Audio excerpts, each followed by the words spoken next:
என்னுடைய நண்பர் ஒருத்தர், அவருக்கு ஜாதகத்தில் நம்பிக்கை உண்டு. அவரே ஜோசியமெல்லாம் பார்ப்பார். என்ன சார் இந்த காலத்தில் இதையெல்லாம் நம்பிக்கிட்டு இருக்கீங்களேன்னு கேட்டா, உங்களுக்கு ஒன்றும் தெரியாது சார். இந்த உலகத்தில் ஒவ்வொருத்தரும் அவங்கவுங்க செய்கிற நல்லது கெட்டதுக்கு தகுந்த பலனை அனுபவிச்சே தீரணும்பார்.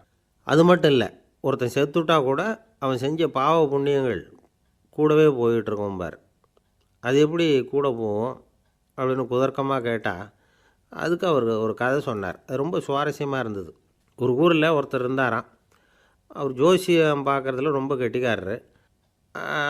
ஒருத்தருடைய தலைமுடியை மட்டும் அவர்கிட்ட காட்டினா போதும், அதை மட்டும் பார்த்துட்டு அவருடைய ஜாதகத்தையே சொல்லிவிடுவாராம். அப்பேற்பட்ட திறமை. அந்த ஆள் ஒரு சமயம் கன்னியாகுமரி கடற்கரைக்கு போயிருந்திருக்கிறார். அங்கே கரை ஓரமாக ஒரு மண்டை ஓடு கிடந்திருக்கு. அதை எடுத்து பார்த்துருக்கிறார். அந்த மண்டை ஓட்டை வச்சுக்கிட்டே அதோட ஜாதகத்தை அலசியிருக்கிறார். இந்த மண்டை ஓட்டுக்கு உரிய ஆசாமி வாழ்க்கையில் ரொம்ப கஷ்டப்பட்டுருக்கிறான், நிறைய கஷ்டத்தை அனுபவிச்சிருக்கிறான், அது தாங்க முடியாமல் தான் கடலில் விழுந்து தற்கொலை பண்ணிகிட்டு இருக்கான் அப்படிங்கிறத அவர் கணிச்சுட்டார்.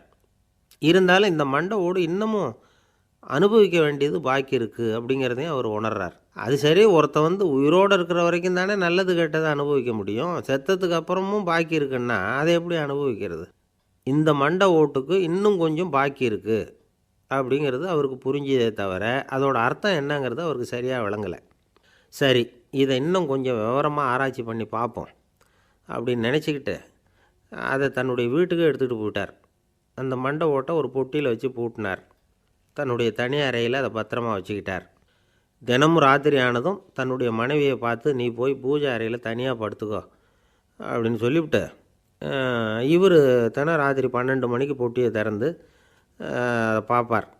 மண்டை ஓடு அப்படியே இருந்ததே தவிர இன்னும் கொஞ்சம் பாக்கி இருக்குங்கிறதுக்கு அர்த்தம் அவருக்கு விளங்கலை. அந்த மண்டை ஓட்டுக்கு இன்னும் என்ன பாக்கி இருக்க போகுது? இப்படியே ஒரு 10 நாள் போச்சு. அந்த வீட்டம்மாவுக்கு சந்தேகம் வந்துட்டுது. நம்ம வீட்டுக்காரர் நம்மளை தனியாக ஏன் தூங்க சொல்கிறார் அப்படிங்கிற சந்தேகம். உடனே பக்கத்து வீட்டு அம்மாக்கிட்ட விஷயத்தை சொல்லியிருக்கிறாங்க. அந்த அம்மா உடனே, நீ கவலைப்படாத, நான் கண்டுபிடிச்சி சொல்கிறேன்னு சொல்லிவிட்டாங்களாம். அன்றைக்கி ராத்திரியே ஜன்னல் வழியாக எட்டி பார்த்துருக்குறாங்க. இந்த ஆள் மண்டை ஓட்டை கையில் வச்சுக்கிட்டு அதை திருப்பி திருப்பி அப்படியும் இப்படியும் பார்த்துக்கிட்டு இருந்தது தெரிஞ்சுட்டுது. மறுநாள் காலையில் அவரோட மனைவியை பார்த்தாங்க. ஏம்மா, உன் வீட்டுக்காரருக்கு நீ முதல் மனைவியா 2வது மனைவியா அப்படின்னு கேட்டாங்க. எனக்கு தெரிஞ்ச வரைக்கும் நான் ஒருத்தி தான் அவருடைய மனைவின்னாங்க. அப்படி இல்லை, நீ அவருக்கு 2வது மனைவி. முதல் மனைவியின் மண்டை ஓடு தான் அவர் கையில் இருக்குப்போ, அதை தான் அவர் தினமும் ராத்திரியில் எடுத்து பார்த்துக்கிட்டு இருக்கிறாரு அப்படின்னு விட்டாங்க அந்த அடுத்த வீட்டம்மா. அப்படியா விஷயம்னு சொல்லிவிட்டு கணவன் வீட்டில் இல்லாத நேரமாக பார்த்து அந்த மண்டை ஓட்டை எடுத்து கொண்டாந்து ஒரு உரலில் போட்டு உலக்கையால் குத்தி நொறுக்க ஆரம்பிச்சுட்டுது அந்த அம்மா. வெளியே போயிருந்த அந்த ஆள் அப்போ தான் உள்ளே நுழைஞ்சார். மண்டை ஓடு உலக்கைக்கிட்ட குத்து வாங்கிட்டு இருக்கு. அது அனுபவிக்க வேண்டியது இன்னும் கொஞ்சம் பாக்கி இருக்குது அப்படிங்கிறதுக்கான அர்த்தம் எனக்கு இப்போ தான் புரிஞ்சுதுன்னாராம் அவர். இந்த கதையிலேருந்து நாம் இன்னொரு நீதியையும் புரிஞ்சுக்கணும். அதாவது நம்ம வீட்டை பற்றி நமக்கு தெரியாததெல்லாம் அடுத்த வீட்டுக்காரங்களுக்கு நல்லா தெரியும். ரொம்ப நாளைக்கு முன்னாடி ஒரு நாள் கோவலன் நாடகம் நடந்தது. எங்கே மதுரையில் நடந்தது. அதில் ஒரு முக்கியமான கட்டம். கண்ணகி கிட்ட சிலம்பை வாங்கிக்கிட்டு அதை விற்கிறதுக்காக மதுரை நகருக்கு புறப்படுறான் கோவலன். அந்த சமயத்தில் கண்ணகி பாடுற மாதிரி ஒரு நாடக பாடல் நாடக ஆசிரியர் எழுதினது. அது என்ன பாட்டுன்னா, மா பாவியோர் கூடி வாழும் மதுரைக்கு மன்னா போகாதீர் என்று அப்படின்னு ஆரம்பிக்கும் அந்த பாட்டு. இதுதான் அந்த பாட்டு. இதை கண்ணகி மேடையில் பாடின உடனே கூட்டத்தில் சலசலப்பு. நம்ம ஊர்லேயே நமக்கு முன்னாடியே நின்றுக்கிட்டு மா பாவியோர் கூடி வாழும் மதுரை அப்படின்னு சொல்கிறாங்களே, என்ன தைரியம் அப்படின்னு எல்லாம் குழப்பம் பண்ண ஆரம்பிச்சிட்டாங்க.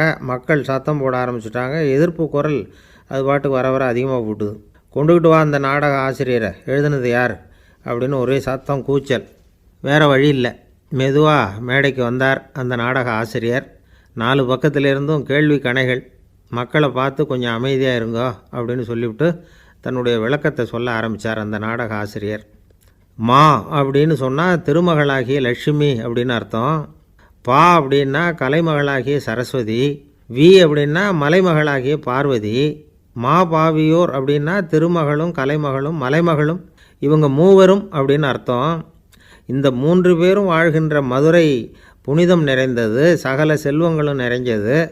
அப்படிப்பட்ட ஊரில் நான் அணிந்து கொள்ளும் இந்த சாதாரண சிலம்பை யார் வாங்கிக்குவாங்க? அப்படிங்கிற எண்ணத்தோடு தான் கண்ணகி அப்படி சொல்கிறா. அதை நினச்சி தான் நான் எழுதினேன். ஆகவே மதுரையை ரொம்ப சிரமப்படுத்தணும், ரொம்ப மோசமாக எழுதணும் அப்படிங்கிற எண்ணம்லாம் எனக்கு கிடையாது. பெருமைப்படுத்தணும்னு நினச்சி தான் அப்படி எழுதினேன் அப்படின்னு விளக்கம் கொடுத்தாராம். இந்த விளக்கத்தை கேட்டதும் எல்லாரும் ரொம்ப சமாதானம் ஆகிட்டாங்களாம். இப்படி விளக்கம் கொடுத்த அந்த நாடக ஆசிரியர் யார் தெரியுமா? அவர் தான் தமிழ் நாடக உலகின் முதல் ஆசான் சங்கரதாஸ் சுவாமிகள். அவருக்கு நகைச்சுவை உணர்வும் அதிகம். 1920ஆம் ஆண்டு திருநெல்வேலியில் அவர் தங்கியிருக்கிறார் நாடகம் நடத்துறதுக்காக. அவர் தங்கியிருந்த வீட்டில் கொசு மூட்டைப்பூச்சி அதிகமாக இருந்திருக்கு. அவரால் தூங்கவே முடியல. அவர் அனுபவித்த தொல்லைகள் ஒரு பாட்டாக உருவாச்சு. வேடிக்கையாக ஒரு பாட்டு எழுதினாராம். மூட்டையும் கொசுவும் ஒரு வீட்டிலே மீட்டிங் போட்டால் முன்னே நிற்க யாரால் முடியும்? கொசு மோகன ராகம் போல சத்தம் போட்டு முன்னே நின்று செய்திடும் யுத்தம். இதை மறுநாள் நாடகத்தில் கோமாளி வேஷம் போட்ட ஒரு சிறுவனை விட்டு பாட வச்சுருக்கார். எல்லாரும் சிரித்து ரசித்தாங்களாம். சங்கரதாஸ் சுவாமிகள் கல்யாணமே பண்ணிக்கல, துறவி மாதிரியே வாழ்ந்திருக்கார். தமிழ் நாடக கலைக்கு தன்னையே அர்ப்பணம் பண்ணிக்கிட்டவர் அவர். 1922 நவம்பர் மாதத்தில் ஒரு நாள் புதுச்சேரியில் அவர் வாழ்க்கை முடிஞ்சுது. அப்போ அவருக்கு வயசு 55. சங்கரதாஸ் சுவாமிகள் நாடக ஆசிரியர் மட்டும் இல்லை, மேடை நாடக இயக்குனர், தயாரிப்பாளர், அவரே ஒரு சிறந்த நடிகர். ஒரு தடவை சாவித்திரி நாடகத்தில் இவர் யமதர்மனாக வேஷம் போட்டு நடிச்சிருக்கிறார். நாடகம் பார்த்துக்கிட்டு இருந்த கருவுற்ற ஒரு பெண்மணிக்கு பயத்தினால அங்கேயே குழந்தை பிறந்துட்டு தான். அந்த நிகழ்ச்சிக்கு அப்புறம் இவர் இந்த வேஷம் போடுறப்போலாம் ஜனங்களுக்கு முன்கூட்டியே எச்சரிக்கை கொடுக்க ஆரம்பிச்சிருவாராம். அதாவது அப்படி யாராவது பயப்படுறவங்க இருந்தால் கொஞ்சம் கண்ணை மூடிங்க அல்லது எழுந்திரிச்சு போடுங்கன்னு. நடிப்புன்னா அப்படிலாம் இருக்கணும். இந்த காலத்தில் நடிகர் ஒருத்தர் சொன்னார், சார் நான் இந்த நாடகத்தில் நடிக்கிறப்போ முகத்தில் நவரசங்களையும் காட்டி நடித்தேன், உணர்ச்சிகளையெல்லாம் நல்லா காட்டி நடித்தேன். அப்படி இருந்து ஜனங்கள் கல்லை எடுத்து மேடையில் வீசிவிட்டாங்க சார் அப்படின்னார். நாடகத்தில் உங்களுக்கு என்ன வேஷம் அப்படின்னு கேட்டாங்க. அது செத்து கிடக்கிற பணமாக நடித்தேன் சார் அப்படின்னார். ஒரு குரு, இளம் சீடர்கள் எதிரில் உட்காந்துருக்கிறாங்க. குரு பாடம் நடத்திக்கிட்டு இருக்கிறார். சீடர்களுக்கு ஒரு ஆசை, அதாவது ஒரு முக்கியமான மந்திரத்தை நம்ம குருநாதர்கிட்ட இருந்து கற்றுக்கணும் அப்படிங்கிறது அவங்க ஆசை. அது என்ன மந்திரம்னா, இறந்தவரை உயிர்ப்பிக்கக்கூடிய புனித மந்திரம். அதாவது செத்தவங்களுக்கு மீண்டும் உயிர் உண்டாக்குகிற மந்திரம். குருவே தயவு பண்ணி அந்த மந்திரத்தை எங்களுக்கு உபதேசிக்கணும் அப்படின்னு கேட்டாங்க. அது ரொம்ப ஆபத்தானது, அது என்னத்துக்கு உங்களுக்கு வேண்டாமேன்னாராம் குரு. எங்களுடைய நம்பிக்கை உறுதிப்படுறதுக்காகத்தான் கேட்குறோம், வேற ஒன்றும் இல்லை அப்படின்னாங்களாம் சீடர்கள். பக்குவப்படாத அறிவுங்கிறது ரொம்ப ஆபத்தானது அப்படின்னாராம் குரு. இது சீடர்களுக்கு புரியல. அது எப்படிங்க பக்குவப்படாத அறிவு ஆபத்தானதுன்னு சொல்கிறீங்க, அப்படின்னா என்ன அப்படின்னு கேட்டிருக்காங்க சீடர்கள். குரு அதுக்கு விளக்கம் கொடுத்தாராம். அந்த மந்திரத்தை எப்போ பயன்படுத்தணுங்கிறது முக்கியம். அதை அறியக்கூடிய ஞானம் ஏற்படுகிற வரைக்கும் அதை தெரிஞ்சுக்காமல் இருக்கிறது தான் நல்லது, இல்லைன்னா ஆபத்துன்னாராம். ஆனால் அந்த சீடர்கள் அதை கேட்குற மாதிரி இல்லை, ரொம்ப பிடிவாதம் பண்ண ஆரம்பிச்சுட்டாங்க. சரி வாங்க சொல்கிறேன்னார் குரு. எல்லோரும் வந்தாங்க. அந்த புனித மந்திரத்தை அவங்களுக்கு ரகசியமாக உபதேசம் பண்ணார். உபதேசம் பண்ணிவிட்டு அவங்களுக்கு எச்சரிக்கையும் கொடுத்தார். இந்த மந்திரத்தை நல்லா ஆராய்ச்சி பார்த்ததுக்கு அப்புறம்தான் உச்சரிக்கணும், அவசரப்பட்டு எதுவும் செஞ்சிடக்கூடாது அப்படின்னு ஒரு தடவைக்கு பல தடவை எச்சரிக்கை கொடுத்தார். சரின்னு சொல்லிவிட்டு அவங்கெல்லாம் மந்திரத்தை கற்றுக்கிட்டு எழுந்திரிச்சு போயிட்டாங்க. ஒரு நாள் அந்த சீடர்கள் எல்லாம் மணற்பாங்கான இடத்துல அப்படியே நடந்து போயிட்டுருக்கிறாங்க. ஒரு பாலைவன பகுதி மாதிரி ஒரு இடம். அங்கே ஒரு இடத்துல எலும்புகள் குவியலாக கிடந்தது. உடனே இந்த சீடர்கள் முன்ன பின்ன யோசிக்காமல், தியானமும் பண்ணாமல், அந்த மந்திரத்தோட பயனை சோதித்து பார்க்கணும் அப்படின்னு நினச்சிக்கிட்டு அந்த மந்திரத்தை உச்சரிக்க ஆரம்பிச்சிட்டாங்க. அவ்வளோதான். உடனே என்னாச்சு தெரியுமா? அந்த எலும்புகள் எல்லாம் ஓநாய்களாக மாறி அவங்கள துரத்த ஆரம்பிச்சுட்டுது. சீடர்கள் எல்லாம் தலைதெறிக்கி ஓட ஆரம்பிச்சிட்டாங்க. ஓநாய்களும் விடலை, அவங்கள துரத்தி பிடிச்சி கடித்து கொதற ஆரம்பிச்சுட்டுது. அப்போ தான் அந்த சீடர்களுக்கு குரு சொன்ன அறிவுரையோட அர்த்தம் புரிஞ்சுது.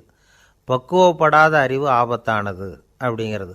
அதனால் இதிலேருந்து நாம் தெரிஞ்சுக்க வேண்டியது என்னென்னா, நாம் நம்ம அறிவை வளர்த்துக்கிட்டால் மட்டும் போதாது, அந்த அறிவை எப்போ எப்படி பயன்படுத்தணும் அப்படிங்கிற பக்குவமும் நமக்கு வரணும். அப்போ தான் வாழ்க்கை நல்லபடியாக அமையும், இல்லைன்னா இடைஞ்சல் தான்.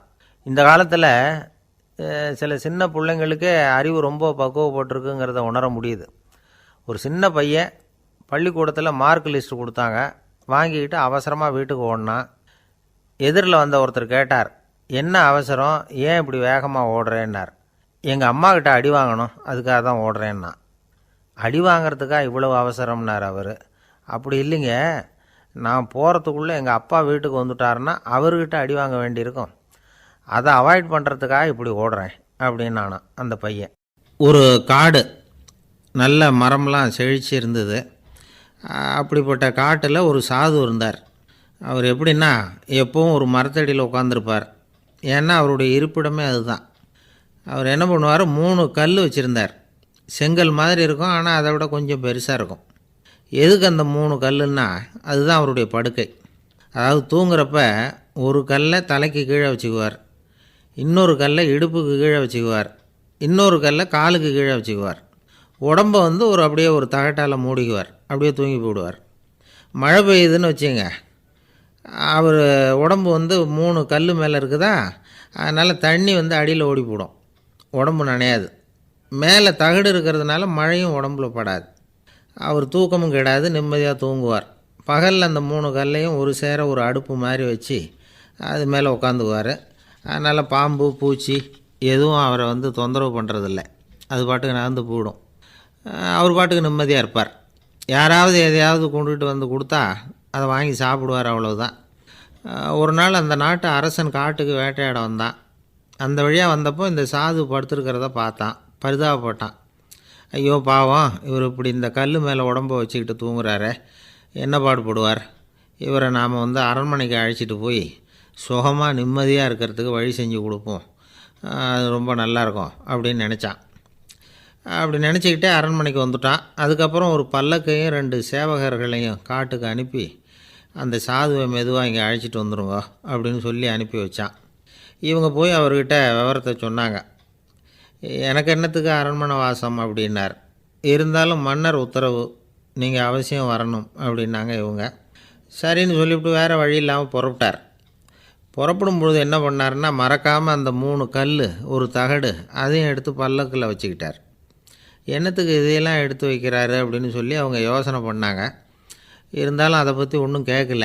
பேசாமல் அவரை அழைச்சிட்டு போய் அரண்மனையில் விட்டுட்டாங்க. அரசன் ஓடி வந்தான், வரவேற்றான், அறுசுவை உணவு படைத்தான். அவர் படுக்கிறதுக்கு தங்க கட்டில், பட்டு மெத்தை, இப்படி எல்லாம் ஏற்பாடு பண்ணி வச்சான். இங்கே படுத்து ஓய்வு எடுத்துக்குங்க அப்படின்னு சொல்லிவிட்டு அவன் பாட்டு போயிட்டான். மறுநாள் காலையில் வந்து பார்க்குறான், சாது படுத்துருக்கிறார். எப்படி தெரியுமா, அந்த பட்டு மெத்தை மேலே 3 கல்லையும் வச்சு வழக்கம் போலவே அது மேலே படுத்துருக்கிறார். அதுக்கு மேலே தகடு. அரசன் பார்த்துட்டு அதிர்ச்சி ஆகிட்டான். என்ன சுவாமி இப்படி அப்படின்னா, சாது சொன்னார், எனக்கு வந்து தேவையும் இல்லை குறையும் இல்லை, எல்லா இடத்துலையும் எனக்கு ஒரே மகிழ்ச்சி தான் அப்படின்னார். மகிழ்ச்சிங்கிறது தங்க கட்டிலேயோ பட்டு மெத்தையிலேயோ இல்லை, அது வந்து மனசில் இருக்கிற ஒரு விஷயம். உண்மையான மகிழ்ச்சிக்கு வழி வந்து மனப்பக்குவம் அப்படிங்கிறது அந்த அரசனுக்கு புரிஞ்சுதான். இந்த காலத்தில் ஒரு சாமியார், அவரை தேடி ஒரு சீடன் வந்தான். என்னாச்சு தெரியுமா, சுவாமி எனக்கு நிம்மதி வேணும், அதுக்கு என்ன வழின்னு கேட்டான்.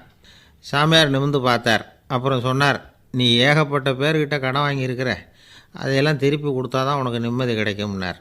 இவனுக்கு ஆச்சரியம்.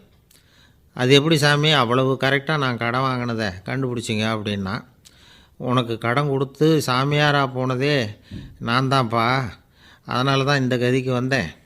என்கிட்டயே வந்து நிம்மதிக்கு வழி கேட்குறிய, அதுதான்டா வேதனை அப்படின்னாராம் அவர். ஒரு தீக்குச்சி தீப்பெட்டியை பார்த்து கேட்டுதான், நாம் 2 பேரும் தானே உரசிக்கிறோம், ஆனால் நான் மட்டும் தீப்பிடிச்சி எரிஞ்சு போகிறேன், நீ அப்படியே இருக்கிறிய அப்படின்னு தான். அதுக்கு தீப்பெட்டி சொல்லியிருக்குது, உனக்கு தலையில் கணம் இருக்குது அதனால் அழிஞ்சு போகிற அப்படின்னு தான். எப்படி இருக்கு பாருங்கள் இந்த பதில். தலையில் கணம் உள்ளவங்க யாருமே சரியாக இருக்க முடியாது. எவ்வளவு பெரியவங்களாக இருந்தாலும் சரி, ரொம்ப கஷ்டம்தான் அது. கர்வங்கிறது கூடவே கூடாது. இதை விளக்கிறதுக்கு மகான் ஒருத்தர் ஒரு சம்பவத்தை சொல்கிறார். அர்ஜுனன் வந்து தீர்த்த யாத்திரை பண்ணானா, அப்போது தென்னிந்தியாவுக்கு வந்திருக்கிறான். ராமேஸ்வரத்துக்கு போனப்போ அங்கே இலங்கைக்கு கல்லுலாம் அடுக்கி போடப்பட்டிருந்த பாலத்தை பார்த்தானா. ஒரு சின்ன குரங்கு அதுக்கு பக்கத்தில் விளையாடிக்கிட்டு இருந்திருக்கு. அதை பார்த்துட்டு அர்ஜுனன் சிரிச்சிருக்கான். ஏன் சிரிக்கிறேன்னு கேட்டிருக்கு அந்த குரங்கு. ராமன் மிகச்சிறந்த வில் வீரன், அப்படி இருக்கிறப்போ அவன் வந்து இலங்கைக்கு அம்புகளாலேயே ஒரு பாலம் கட்டியிருக்கலாம். அதை விட்டுட்டு போயும் உன்ன மாதிரி குரங்குகளை துணையாக வச்சுக்கிட்டு இப்படி ஒரு கருங்கல் பாலத்தை கட்டியிருக்கிறானே அப்படின்னானா. அம்புகளால் பாலம் கட்ட முடியுமா அப்படின்னு கேட்டு தான் குரங்கு. ஏன் முடியாது, என்னால் முடியுமேன்னு இருக்கான் அர்ஜுனன். அம்பால் பாலம் கட்டலாம், இருந்தாலும் என்ன மாதிரி குரங்குகள் ஏறி நடந்தால் அது தாங்குமா? அதனால தான் ராமர் வந்து கருங்கல் பாலமே கட்டினார் அப்படின்றது குரங்கு சொல்லிச்சான். அப்படியே சொல்கிற, நான் வேணும்னா இப்போ அம்புகளாலேயே ஒரு பாலத்தை கட்டுறேன், நீ அது மேலே ஏறி நடந்து பார். பாலம் விழுந்துட்டுதுன்னா நான் தீ மூட்டி அதில் குதித்து உயிர் தியாகம் பண்ணிவிடுறேன் அப்படின்னு நான் ரொம்ப கோபமாக. உடனே அந்த சின்ன குரங்கு பெரிய உருவம் எடுத்துட்டு தான் கையில் கதையோடு அர்ஜுனன் முன்னாடி நிற்கிறான் அனுமன். பார்த்தா, என்னுடைய தலைவர் ராமரையா இழிவாக பேசுகிற, நீ இப்போ பாலம் கட்டு, நான் என்னுடைய பலத்தை காட்டுறேன் அப்படின்னு அனுமன். அர்ஜுனன் வந்து தன்னுடைய காண்டிபத்தை எடுக்கிறான், சரமாரியாக அம்புகளை விடுறான். அதெல்லாம் ஒன்றோட ஒன்று கோத்துக்கிட்டு அப்படியே பாலம் மாதிரி நிற்கிது. அர்ஜுனன் தலை நிமிர்ந்து நின்னான். அனுமன் வந்து உயர கிளம்பி அங்கேருந்து பாலத்தில் வந்து பொத்துன்னு இறங்கினான். பாலம் அப்படியே நொறுங்கி போச்சு தூள் தூளாக. என்ன அர்ஜுனா, இப்போ என்ன செய்ய போகிற அப்படின்னு நான் ஏளனமா. அர்ஜுனன் தலையை தொங்க போட்டுக்கிட்டான். சொன்னபடி தீ மூட்டி அதில் குதிக்கிறதுக்காக 3 தடவை சுற்றி வந்தான். அப்போது கிருஷ்ணர் அங்கே வந்தார். என்ன அர்ஜுனா, என்ன நடக்குது, என்ன இது அப்படின்னு ஒன்றும் தெரியாத மாதிரி கேட்டார். அர்ஜுனன் வாயை திறக்கிறதுக்கு முன்னாடி அனுமன் வாயை திறந்தான், நடந்ததை சொன்னான்.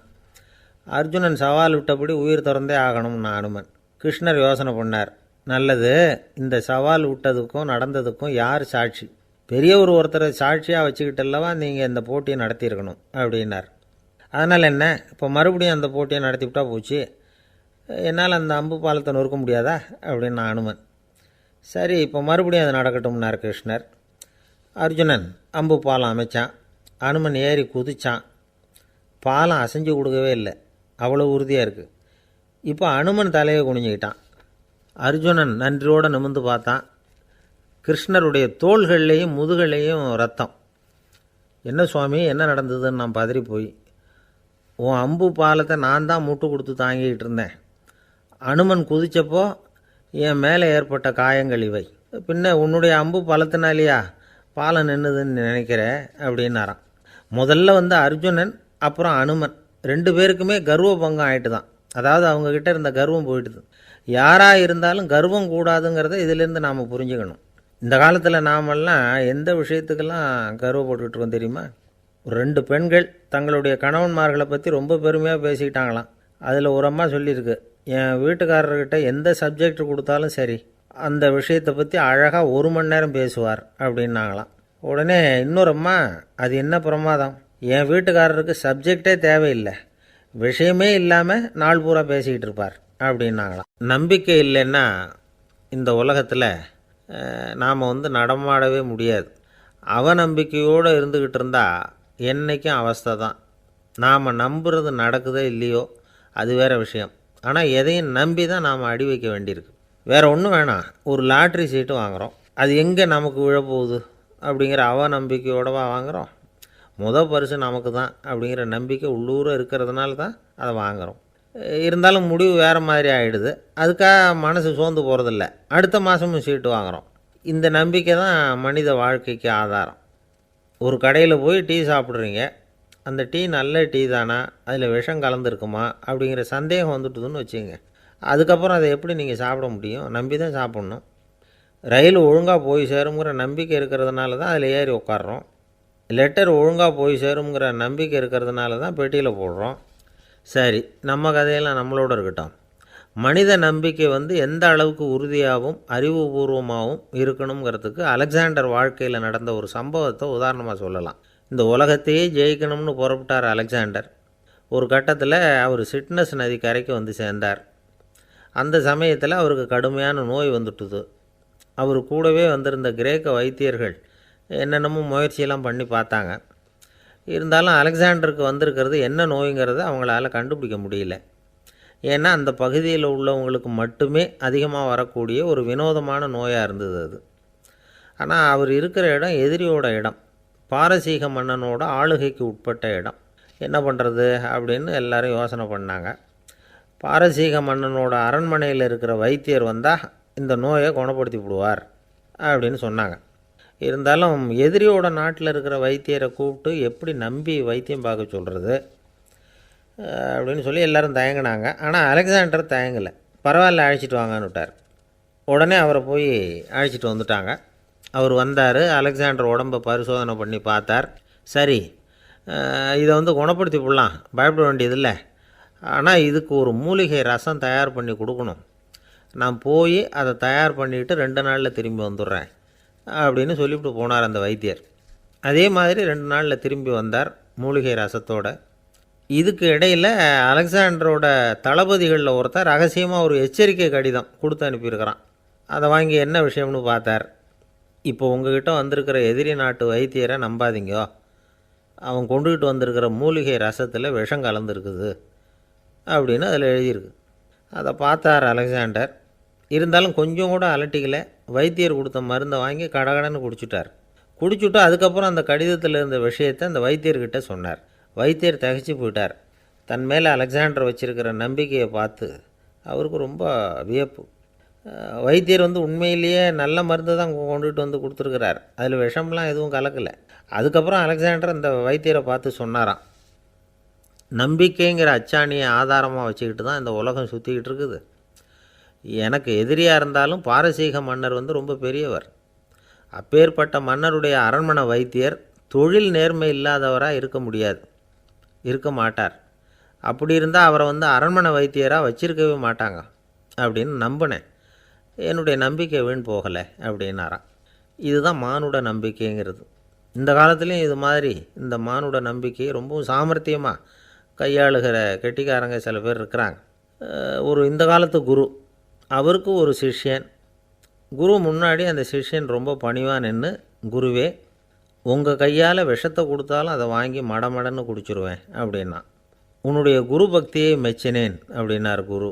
அதுக்கு அந்த சிஷ்யன், அப்படி இல்லை குருவே, உங்ககிட்ட சிஷ்யனாக இருக்கிறத விட உங்கள் கையால் விஷத்தை வாங்கி குடிச்சு விட்றது ரொம்ப நல்லது, அதனால தான் அப்படி சொன்னேன் அப்படின்னா. ஒரு ஊரில் ஒரு பெரிய ஞானி இருந்தார். அவர் படுக்கையில் இருந்தார். இன்னும் கொஞ்சம் நேரம்தான் அவர் இந்த உலகத்தில் இருக்க போகிறார். அவரை சுற்றி ஏகப்பட்ட கூட்டம். ஏற்கனவே அவருடைய உபதேசங்களை கேட்டவங்க பல பேர் அவரை சுற்றி நிற்கிறாங்க. அந்த ஞானி மெதுவாக கண்ணை திறந்து பார்க்குறார். எல்லாரும் அவருடைய கடைசி வார்த்தையை கேட்கறதுக்காக அவளோட காத்துக்கிட்டு இருக்கிறாங்க. அந்த ஞானி மெதுவாக பேச ஆரம்பித்தார். நான் என்னுடைய வாழ்நாள் பூராவும் உங்களுக்கு நிறைய போதனைகள் சொல்லிக்கிட்டு இருக்கிறேன். பேரானந்தம், மகிழ்ச்சி, தியானத்தன்மை, இதை பற்றியெல்லாம் சொல்லியிருக்கிறேன். இப்போ நான் வேறு ஒரு கரைக்கு போய்கிட்டுருக்கிறேன். நான் இனிமேல் இந்த கரையில் இருக்க மாட்டேன். நீங்கள் நான் சொன்னதையெல்லாம் கேட்டீங்க, ஆனால் எதையும் நீங்கள் நடைமுறைப்படுத்தி பார்க்கல. எல்லாம் கேட்டதோடு சரி, அதோடு விட்டுவிட்டீங்க. அப்புறம் அதை தள்ளி போட்டுக்கிட்டே வந்துட்டீங்க. மேலும் அதை தள்ளி போடுறதுல எந்த பிரயோஜனமும் கிடையாது. இப்போ நான் போய்கிட்டு இருக்கிறேன், உங்களில் யாராவது என்னோட வர்றதுக்கு தயாரா அப்படின்னு கேட்டார். அவ்வளவுதான், யாரும் வாயை திறக்கலை. ஒரே மௌனம், சத்தமே இல்லை. ஒருத்தர் பார்த்துக்கிட்டே நிற்கிறாங்க. அந்த கூட்டத்தில் ஒரு ஆள் அந்த ஞானி கூடவே 40 வருஷத்துக்கு மேலே இருந்திருக்கிறான். அவனும் வாயை திறக்காமல் இன்னொருத்தன் முகத்தை பார்த்துக்கிட்டே நிற்கிறான். இந்த சமயத்தில் பின்னாடி நின்றுக்கிட்டு இருந்த ஒருத்தன் கையை தூக்கினான். ஞானி அவனை பார்த்தார். சரி, ஒருத்தனுக்காவது நம்மோட வர்றதுக்கு தைரியம் இருக்குது அப்படின்னு நினச்சார். ஆனால் அந்த ஆள் என்ன சொன்னான் தெரியுமா? ஐயா, நீங்கள் கேட்குறப்போ நான் உடனே எழுந்திருக்கல, கையை மட்டும்தான் தூக்கினேன். என்ன காரணம்னா, நான் எப்படி அடுத்த கரைக்கு சேர்றதுங்கிறது தெரிஞ்சுக்கிறதுக்காகத்தான். அந்த விவரத்தை மட்டும் இப்போ உங்ககிட்ட இருந்து நான் தெரிஞ்சுக்க ஆசைப்பட்றேன். ஏன்னா இப்போ நான் உங்கள் கூட வர்றதுக்கு தயாராக இல்லை. எவ்வளவோ காரியங்களை நான் இன்னும் இங்கே முடிக்க வேண்டி இருக்குது. வீட்டுக்கு ஒரு விருந்தினர் வந்திருக்கிறார். என்னுடைய இளைய மகனுக்கு கல்யாணம் பண்ணி வைக்கணும். அதனால் இன்றைக்கி உங்கள் கூட வர முடியாது. அது மட்டும் இல்லை, இப்போ உங்கள் கூட அடுத்த கரைக்கு வந்தால் திரும்பி வர முடியாதுன்னு வேறு சொல்கிறீங்க. அதனால் இப்போ நான் வரல. இன்னொரு நாள் நிச்சயமாக நான் வர்றேங்க, உங்களை சந்திக்கிறேன். அதனால் இப்போ நீங்கள் இன்னொரு தடவை எங்களுக்கு விளக்கமாக சொல்லணும். ஏற்கனவே பல தடவை சொல்லியிருக்கிறீங்க. தயவு பண்ணி இப்போ ஒரு தடவை சொன்னீங்கன்னா சௌகரியமாக இருக்கும். அந்த அடுத்த கரையை அடையிறது எப்படி? இப்போ ஒரு தடவை அதை விளக்கமாக சொல்லிட்டிங்கன்னா நல்லா ஞாபகப்படுத்திக்குவேன். அது சரியான சமயம் வர்றப்போ இது எனக்கு உதவியாக இருக்கும் அப்படின்னு நானும். ஆனால் உண்மை என்ன தெரியுமா? அந்த சரியான சமயம் வரவே இல்லை அப்படிங்கிறது தான் உண்மை. இப்படி அந்த கதை முடியும். இந்த கதை அந்த ஒரு ஆளுக்கு மட்டும் இல்லை, கிட்டத்தட்ட எல்லாருக்குமே அது பொருந்தும் அப்படிங்கிறாங்க விவரம் தெரிஞ்சவங்க. எல்லாருமே அந்த சரியான தருணத்துக்காகத்தான் காத்துக்கிட்டு இருக்கிறாங்களாம். அதுக்காக ஜோசியம் பார்க்குறாங்க, கைரேகை பார்க்குறாங்க. நாளைக்கு என்ன நடக்குங்கிற ஆவலில் எல்லாரும் காத்துக்கிட்டு இருக்கிறாங்க. ஆனால் அந்த ஒரு நாள் ஒருபோதும் வரப்போகிறதில்ல. நீங்கள் தள்ளி போடுறதுக்காக பல அர்த்தமில்லாத காரணங்களை தேடுறீங்க அப்படிங்கிறார் ஒரு ஞானி. காத்திருக்கிறதுலேயே நம்ம காலம் ஓடி போயிடுது. ஏன்னா இன்றைக்கி நாம் சிந்திக்கிறது நாளைக்கு நாம் சிந்திக்கிறது இல்லை. ஒவ்வொரு நாளும் ஒவ்வொரு மாதிரி போயிடுது. நாளைக்கு மறுநாளை பற்றியே சிந்திக்கிறோம். இப்படியே அது பாட்டுக்கு போயிடும். கரையை தொட்டு பார்க்குறது எப்போ? இதுதான் கேள்வி. நமக்கு வேண்டியப்பட்ட ஒருத்தர் ஒரு ரயில்வே பிளாட்ஃபாரத்தில் நின்றுட்டு இருக்கிறார். அங்கே இருக்கிறவங்ககிட்ட கேட்குறாராம், விசாரிக்கிறார், ஏங்க கிழக்க போகிற ரயில் போயிட்டுதுங்களான்னாராம். போயிட்டுதுன்னு இருக்கிறாங்க. கொஞ்ச நேரம் கழித்து ஏங்க மேற்க போகிற ரயில் போயிட்டுதுங்களான்னு கேட்டிருக்காரு. போயிட்டுதுங்களான் இருக்காங்க. அப்புறம் கொஞ்சம் நேரம் கழித்து மறுபடியும் ஏங்க 10:30 மணி வண்டி போட்டுதான்னு கேட்டிருக்கார். தொடர்ந்து காலையிலேருந்து சாயந்தரம் வரைக்கும் இப்படி ஒரே இடத்துல நின்றுட்டு கேட்டுக்கிட்டே இருக்கிறார். இதை பார்த்துக்கிட்டு இருந்த ஒருத்தர் அவர்கிட்ட வந்து, ஏங்க நீங்கள் எங்கே போகணும் அப்படின்னு கேட்டாராம். இவர் மெதுவாக சொன்னாராம், இந்த ரயில்வே லைனை தாண்டி அந்த பக்கம் போகணும் அப்படின்னாராம். ஒரு நண்பர் அவர்கிட்ட பேசிக்கிட்டு இருந்தேன். மனித உறவுகள் பற்றி அவர் சொல்லிகிட்டு இருந்தார். அமெரிக்காவில் தந்தை மகன் உறவு எப்படி இருக்குது அப்படிங்கிறத விளக்கிறதுக்கு அவர் ஒரு கதையை சொன்னார். ஒரு அப்பா பகல் பூராவும் அலுவலகத்தில் வேலை, ஓடி ஆடி உழைச்சிக்கிட்டு களைச்சி போய் ராத்திரி 10 மணிக்கு மேலே வீடு திரும்பினான். வீட்டு வாசலில் அவரோட மகன் காத்துக்கிட்டு இருக்கிறான். இன்னமும் தூங்கலை.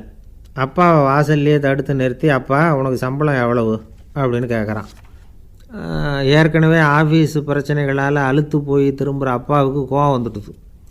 என்னடா இப்படிலாம் கேளுன்னு உங்கள் அம்மா உனக்கு சொல்லி கொடுத்தாளா அப்படின்னு சொல்லிவிட்டு உள்ளே போய் சட்டையை கட்டி மாட்டிவிட்டு குளிச்சுவிட்டு மறுபடியும் வெளியில் வந்து உடையை மாற்றுகிற சமயம் அப்போ மறுபடியும் மகன் உள்ளே வந்து நிற்கிறான் அவர் முன்னாடியே. அப்பா உனக்கு எவ்வளவு சம்பளங்கிறான் மறுபடியும். அப்பாவுக்கு எரிச்சல் அதிகமாகிட்டுது. மணிக்கு $20 போதுமா அப்படின்னார். அப்படின்னா எனக்கு ஒரு $10 தர முடியுமான்னா மகன். இதுக்கு தான் என் சம்பளம் எவ்வளவுன்னு கேட்டியா? 2ஆம் வகுப்பு படிக்கிற உனக்கு எதுக்குடா $10 அப்படின்னு கத்திவிட்டு தொலைக்காட்சி பெட்டியின் முன்னாடி போய் உட்காந்துக்கிட்டு ஏதோ நிகழ்ச்சியை பார்க்க ஆரம்பிச்சிட்டார். கொஞ்ச நேரம் கழித்து மறுபடியும் மகன் வந்து நிற்கிறான். அப்பா ப்ளீஸ் எனக்கு ஒரு $10 கொடுக்க முடியுமா? மகனுடைய கண்களில் கண்ணீர். என்னடா அவன் கண்ணீரை காட்டி காரியம் சாதிக்கலாம்னு பார்க்குறியா? ஒரு காசு கூட கொடுக்க மாட்டான் போ அப்படின்னு விரட்டி விட்டான். மகன் கண்ணீரை தொடச்சிக்கிட்டே கண்ணை தொடச்சிக்கிட்டு பேசாமல் போய் படுத்துக்கிட்டானான். கொஞ்ச நேரம் ஆச்சு. அப்பாவோட கோபம் கொஞ்சம் கொஞ்சமாக குறைஞ்சிது. பிள்ளைகிட்ட கோபமாக கத்துனது தப்பு தாங்கிறது புரிஞ்சுது அவனுக்கு. எழுந்திரிச்சு போனான், படுக்கை இறக்கி போனான். மகனை பார்த்தான். அவன் தலையணையை கட்டி பிடிச்சிக்கிட்டு அழுதுகிட்டு இருக்கிறான். அவனை மெல்ல நெருங்கி அவங்ககிட்ட எதமாக பேசுகிறதுக்கு ஆரம்பித்தானான். எதுக்குடா உனக்கு $10 பள்ளிக்கூடத்தில் கேட்டாங்களா அப்படின்னு கேட்டானான். மகன் சொல்லியிருக்கான், இல்லை டாடி, உனக்கு 1 மணி நேரம் சம்பளம் $20ன்னு சொன்னேன். நீ ஏற்கனவே எனக்கு கொடுத்த பாக்கெட் மணி $10 என்கிட்ட இருக்குது. இப்போ நீ இன்னொரு $10 கொடுத்தீங்கன்னா அதையும் சேர்த்து $20 ஆகிடும். அந்த $20 நான் உனக்கு கொடுத்துருவேன். அப்படி கொடுத்தா நீ என் கூட 1 மணி நேரம் செலவழிப்ப இல்லையா? அதுக்காக தான் $10 கேட்டேன் அப்படின்னு சொன்னானான். அந்த அப்பா கண்ணு கலங்கி போச்சான். ஆதரவோடு தன்னுடைய மகனை கட்டி பிடிச்சி அழ ஆரம்பிச்சிட்டாராம். இதுதான் நண்பர் சொன்ன கதை. அமெரிக்கா மட்டும் இல்லை, உலகம் பூராவும் இன்றைக்கி மனித உறவுகள் இப்படி தான் மாறிட்டுருக்கு. பெரியவர்கள் அறிவுரை என்ன தெரியுமா? உங்கள் குழந்தைகளிடமிருந்து குழந்தை பருவத்தை பிரித்து விடாதீர்கள் அப்படிங்கிறது தான். அதாவது இன்றைய குழந்தைகள் தங்கள் பிருந்தாவனத்தை இழந்து விடுகிறார்கள் அப்படிங்கிறது அவங்களுடைய கருத்து. இந்த நிலைக்கு நாம் காரணமாக இருந்துடக்கூடாது. குழந்தைகளோட விளையாடுவோம், குடும்பத்தோடு உறவாடுவோம் அப்படிங்கிறது தான் நம்முடைய நோக்கமாக இருக்கணும். இன்றைய உறவு முறைக்கு இன்னொரு உதாரணம் சொல்லுவாங்க. ஒருத்தர் வந்தாராம். அவர் பக்கத்தில் ஒரு சின்ன பையன். நாம் அவரை விசாரிக்கிறோம், யார் இந்த பையன் அப்படின்னா அவர் சொல்கிறார், இவன் எனக்கு தூரத்து உறவு அப்படின்னாராம். இந்த தூரத்து உறவுன்னா எப்படின்னு இருக்கான். இதுக்கு அவன் சொல்லியிருக்கிறான், இவன் எங்கள் அப்பாவுக்கு 8வது புள்ள அப்படின்னானான். ஒரு ஆசாமி வேகமாக ஓடிக்கிட்டு இருந்தான். ஏன் இப்படி ஓடுறேன்னு கேட்டார் இன்னொருத்தர். அங்கே ஒரு ஆள் அடிபட்டு கிடக்கிறான், அதை பார்த்தேன், உடனே ஓடுறேன்னா. எங்கேன்னு கேட்டார். ஆஸ்பத்திரிக்குன்னா. ஒரு ஆள் அடிபட்டு கிடக்கிறத பார்த்தா உடனடியாக நாம் செய்ய வேண்டியது முதல் உதவி, அதுக்கப்புறம் தான் ஆஸ்பத்திரி. இன்றைக்கி விபத்துங்கிறது சர்வசாதாரணமாக நடந்துக்கிட்டு இருக்குது. வாகன விபத்து, வெடிகுண்டு விபத்து, தீ விபத்து, கட்டடம் சரியறது, பூகம்பம், இப்படி நிறைய நடக்குது. ஒரு விபத்தை பார்த்துட்டா நம்மளில் பல பேர் நமக்கு என்னத்துக்கு வம்புன்னு ஒதுங்கி போயிடுறதும் உண்டு. சில பேர் துணிஞ்சு கிட்ட போய் உதவி செய்கிறதும் உண்டு. அப்படி உதவி செய்ய நினைக்கிறவங்களுக்கு உபயோகப்படுற தகவல் இது. விபத்தில் காயமடைஞ்சவங்களை 3 பிரிவாக பிரிக்கலாமா. முதல் வகை கொஞ்சம் சீரியஸானது, உயிருக்கு உடனே ஆபத்து தரக்கூடியது. மூளை காயம், முகம், கழுத்து காயங்கள், இருதயம், நுரையீரல் காயங்கள், வயத்தில் உள்ளுறுப்பு காயங்கள், அதிகப்படியான இரத்தப்போக்கு, இதனால எல்லாம் பாதிக்கப்பட்டிருந்தால் அது முதல் வகை. அப்படின்னு நாமளே மனசுக்குள்ளே முடிவு பண்ணிக்கணும். இவங்களுக்கெல்லாம் உடனடியாக முதல் உதவி கொடுக்கணும். தாமதப்படுத்தாமல் ஆஸ்பத்திரிக்கு கொண்டுகிட்டு போயிடணும். இப்படி கொஞ்சம் எச்சரிக்கையாக நடந்துக்கிட்டால் அவங்களில் பல பேரை காப்பாற்றி போடலாம்.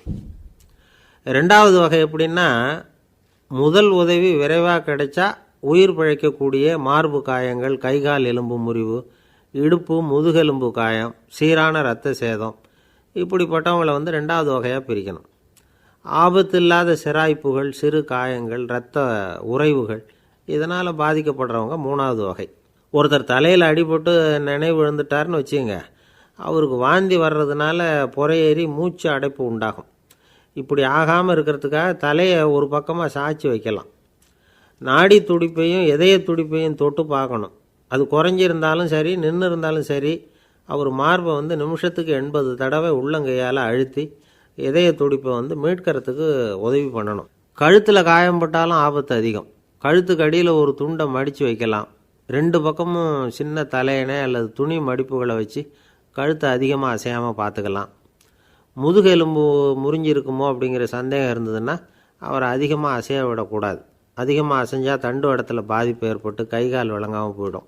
அவரை ஒரு கனமான போர்வை இல்லைன்னா பாயில் படுக்க வச்சு 4 பேர் மெதுவாக தூக்கி மருத்துவ உதவிக்கு அனுப்பி வைக்கலாம். கையெலும்பு முறிஞ்சிருந்தால் முறிஞ்ச பாகத்தை உடம்போடு சேர்த்து அசையாமல் கட்டி போடலாம். கால் எலும்பு முறிஞ்சிருந்தால் மற்ற காலோடு சேர்த்து கட்டி போடலாம். முறிஞ்ச பாகம் தொங்காமல் பார்த்துக்கணும். அப்போ தான் வீக்கம் உண்டாகாமல் இருக்கும். வெட்டு காயம், குண்டடிப்பட்ட காயம், இதிலெல்லாம் ரத்தப்போக்கு அதிகமாக இருக்கும். ரத்தம் வெளியேற ஆபத்து அதிகம். சுத்தமான துணியை பல மடிப்புகளை மடித்து காயத்தின் மேலே வச்சு அழுத்தமாக ஒரு 10 நிமிஷம் பிடிச்சிக்கணும். ரத்தம் நின்ன உடனே காயத்துக்கு கட்டு போடலாம். சில சமயம் காயம்பட்ட பாகத்தை உயரமாக தூக்கி பிடிச்சிக்கிட்டா தான் ரத்த கசிவு நிற்கும். இந்த விவரங்களையெல்லாம் கொஞ்சம் மனசில் வாங்கி வச்சுக்கிட்டோம்னா சமயத்தில் உதவும். ஏன்னா இந்த காலத்தில் விபத்து எந்த ரூபத்தில் எப்போ வரும்னு யூகிக்கவே முடியல. நண்பர் ஒருத்தர் சொன்னார், நேற்றுக்கு பாருங்கள் சார், என் கண்ணு முன்னாடியே ஒரு சின்ன விபத்து நடந்ததுன்னார். என்னன்னு விசாரித்தோம். ஒரு பஸ்ஸில் வந்துக்கிட்டு இருந்தேன்.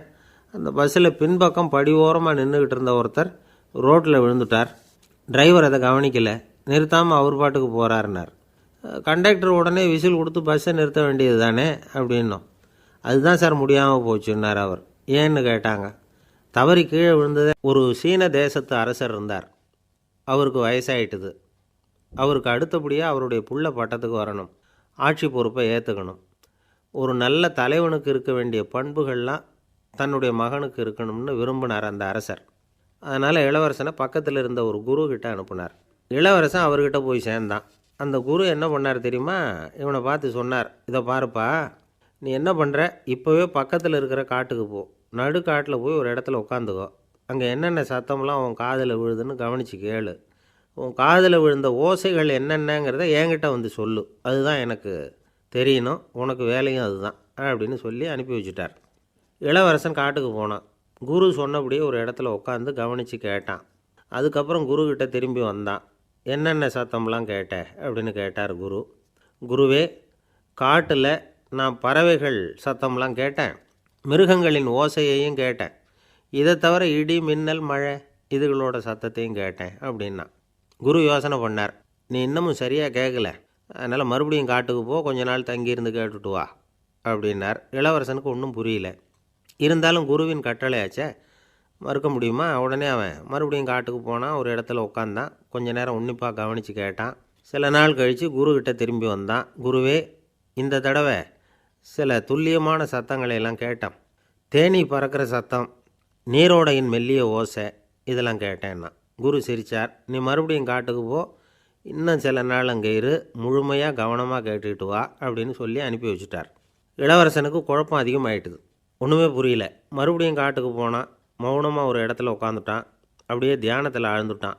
சில நாளில் அவனுக்கு இதுவரை கேட்காத ஓசைகள்லாம் கேட்க ஆரம்பிச்சிட்டுது. இதைத்தான் நான் கேட்கணும்னு என்னுடைய குரு எதிர்பார்த்துருக்கிறாருங்கிறத புரிஞ்சுக்கிட்டான். உடனே குருக்கிட்ட ஓடனான். குருவே, இந்த தடவை காதுகளுக்கு கேட்க முடியாத சில ஓசைகளை கூட என்னால் உணர முடிஞ்சுது. பூ மலருகிற ஓசை, சூரியனால் பூமி சூடாகிறப்போ எழுகிற ஓசை, காலை பனித்துளி இந்த புல்லுலாம் குடிக்கிற ஓசை, இது எல்லாம் என்னால் நல்லா கேட்க முடிஞ்சுது அப்படின்னா. குருவுக்கு இப்போ தான் திருப்தி ஏற்பட்டு தான். இளவரசனை பார்த்து சொன்னார், இதை பாருப்பா, இப்போ தான் நாட்டை ஆளுகிற தகுதி உனக்கு வந்திருக்குது அப்படின்னு சொல்லி அதுக்கு விளக்கமும் கொடுத்தாராம். எந்த அரசன் தன்னுடைய மக்களின் இதயம் பேசுகிற மௌன மொழியை மௌன வார்த்தைகளை கேட்குறானோ அவன்தான் ஆள தகுதி உள்ளவன். எந்த அரசன் தன்னுடைய மக்களின் உணர்ச்சிகளை உண்மையாக உணர்றானோ அவன்தான் முதன்மையான அரசன். போலி வார்த்தைகளை மட்டும் கேட்டுட்டு பல மௌன ராகங்களை காதில் வாங்கிக்காதவன் அரசனே இல்லை. எந்த நாட்டில் எப்போ ஒரு அரசன் தன்னுடைய மக்களின் உணர்ச்சிகளை கேட்க மறுக்கிறானோ அன்னையிலேருந்தே அந்த நாடு அழிய தொடங்குது அப்படின்னு அர்த்தம். இதுதான் அந்த குரு இளவரசனுக்கு போதித்தது. வாயால் பேசுகிறத மட்டும் கேட்டு ஏமாறக்கூடாது, உணர்ச்சிகளையும் கேட்குறதுல தான் மனப்பக்குவம் உண்டாகும். மக்கள் உணர்ச்சிகளை புரிந்து கொள்ளாத அரசர்கள் நீடிச்சிருக்க முடியாது. அது மாதிரி நாடுகளில் அடிக்கடி குழப்பம் தான் உண்டாகும். அப்படி இருந்தால் அடிக்கடி ஆட்சி மாறிக்கிட்டு இருக்கும். அப்படிப்பட்ட ஒரு தேசம், அங்கே ஒரு சிறைச்சாலையில் 3 கைதிகள் பேசிக்கிட்டு இருந்தாங்க. ஒருத்தன் சொன்னான், நான் இந்த நாட்டு ராஜாவை எதிர்த்து பேசிக்கிட்டு இருந்தேன், அதனால் என்னை பிடிச்சி கொண்டாந்து இங்கே போட்டுவிட்டாங்க அப்படின்னா ஒருத்தன். இன்னொருத்தன் சொன்னான், நான் இந்த நாட்டு ராஜாவை ஆதரித்து பேசிக்கிட்டு இருந்தேன், அதனால் என்னை பிடிச்சி கொண்டாந்து இங்கே தள்ளிவிட்டாங்க அப்படின்னா. அது சரி, நீ என்ன தப்பு பண்ண அப்படின்னு சொல்லி 3வது ஆளை பார்த்து இவங்க கேட்டாங்க. அதுக்கு அந்த ஆள் சொல்கிறான், நான் தான் இந்த நாட்டு ராஜா அப்படின்னானா. ஒரு அம்மா தெருவில் உட்காந்து என்னத்தையோ தேடிட்டு இருக்கிறாங்க. அந்த அம்மா ஒரு சூஃபி ஞானி. அவங்க பேர் என்னென்னா ரபியா அல் அடாவியா. அந்த அம்மாவுக்கு கண் கூட தெளிவாக தெரியாது. அந்த பக்கமாக வந்த சில பேர் இவங்களுக்கு உதவி செய்கிறதுக்காக வந்தாங்க. என்ன தேடிட்டு இருக்கிறீங்க அப்படின்னு கேட்டாங்க. இதுக்கு அந்த அம்மா, அந்த கேள்வி அவ்வளோ முக்கியத்துவம் இல்லை, நான் தேடிட்டு இருக்கிறேன், உங்களால் முடிஞ்சால் எனக்கு உதவி பண்ணலாம் அப்படின்னாங்களாம். உதவி செய்ய வந்தவங்களுக்கு ஆச்சரியம். எதை தேடுறோங்கிறது தெரியாமல் இப்படி ஏன் நேரத்தை செலவழிக்கிறீங்க, நாங்கள் எப்படி உங்களுக்கு உதவ முடியும், எங்களுக்கு ஒன்றும் புரியலையே அப்படின்ட்டுருக்காங்க.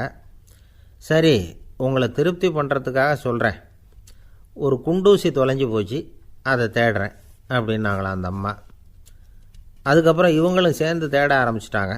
கொஞ்ச நேரம் ஆச்சு, ஒன்றும் கிடைக்கல. உதவி செய்ய வந்தவங்களும் அழுத்து போட்டாங்க. அப்புறம் கேட்டாங்க, இதை பாருங்கம்மா, இது ரொம்பவும் பெரிய தெரு, அகலமான தெரு, அதனால் குறிப்பாக நீங்கள் எந்த இடத்துல அந்த குண்டூசியை தொலைச்சிங்க அதை சொல்ல முடியுமான்னாங்களாம். இதுக்கு அந்த அம்மா, நீங்கள் மறுபடியும் அர்த்தமில்லாத கேள்வியை கேட்குறீங்க, உங்கள் கேள்விக்கும் நான் தேடுறதுக்கும் என்ன சம்மந்தம்னாங்களாம். இதை கேட்டதும் அவங்க ஒரு மாதிரி ஆகிட்டாங்க. என்னம்மா நீங்கள் பைத்தியம் மாதிரி பேசுகிறீங்க அப்படின்னாங்களாம். சரி, உங்களை மறுபடியும் திருப்திப்படுத்துறதுக்காக சொல்கிறேன், அதை நான் எங்கள் வீட்டில் தொலைச்சுட்டேன் அப்படின்னாங்களாம்.